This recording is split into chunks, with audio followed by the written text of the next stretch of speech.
কখনো কি এমন একটি পৃথিবীর কথা কল্পনা করেছেন যেখানে একদিন হবে ২৫ ঘন্টার? বিজ্ঞানীরা বলছেন এটা একেবারেই অসম্ভব নয়। ভবিষ্যতে সত্যি এমন একটা সময় আসতে পারে যখন আমাদের দিন হবে ২৪ ঘন্টার পরিবর্তে ২৫ ঘন্টার।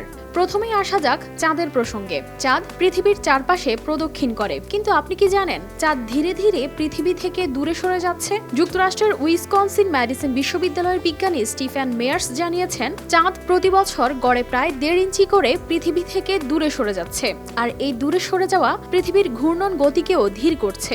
এর ফলে এক সময় এমন আসবে যখন আমাদের দিন হবে ২৫ ঘন্টার। তবে এর জন্য আমাদের অপেক্ষা করতে হতে পারে প্রায় ২০ কোটি বছর। আজ থেকে প্রায় ১৪০ কোটি বছর আগে চাঁদ পৃথিবীর অনেক কাছে ছিল। সেই সময় পৃথিবীর দিন ছিল মাত্র ১৮ ঘন্টার। এই বিশাল পরিবর্তনের মূল কারণ হলো চাঁদের মাধ্যাকর্ষণ শক্তি। চাঁদের এই টানের কারণে পৃথিবীর সমুদ্রের পানিতে ঢেউ ওঠে, যা পৃথিবীর ঘূর্ণনকে ধীরগতির করে তুলেছে। তাই দিনের দৈর্ঘ্য ক্রমাগত বাড়ছে।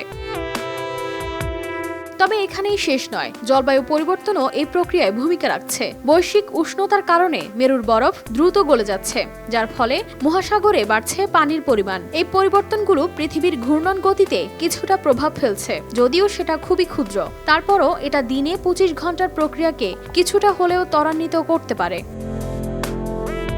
এখন একটা প্রশ্ন আসতে পারে, এই পরিবর্তনগুলো কি আমাদের দৈনন্দিন জীবনে কোনো বড় ধরনের প্রভাব ফেলবে? আপাতত এর কোনো সম্ভাবনা নেই। কোটি কোটি বছর ধরে ধীরে ধীরে এই পরিবর্তনগুলো ঘটবে। তাই আগামীকাল কিংবা আগামী মাসে আমাদের দিনে ২৫ ঘন্টা হবে না। এটা ঘটতে হলে সময় লাগবে অনেক অনেক বছর। অন্যদিকে চাঁদের এই দূরে সরে যাওয়ার ফলে পৃথিবীর উপর আরো কিছু প্রভাব পড়তে পারে। যেমন চাঁদ একসময় পৃথিবীর আকাশে স্থির হয়ে যেতে পারে, মানে আমরা পৃথিবীর একদিক থেকে চাঁদকে সবসময় একই অবস্থানে দেখতে পাবো।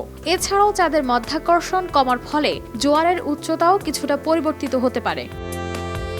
শেষে বলা যায়, এসব পরিবর্তন রাতারাতি ঘটবে না। এটা এমন এক প্রক্রিয়া যা চলতে চলতে কোটি কোটি বছর সময় নেবে। তাই ২৫ ঘন্টার দিন কেমন হবে তা নিয়ে এখনই ভাবতে শুরু করার দরকার নেই। তবে এই তথ্যগুলো আমাদের পৃথিবী এবং মহাবিশ্বের চমকপ্রদ পরিবর্তন সম্পর্কে জানার খুব একটি বিরাট সুযোগ।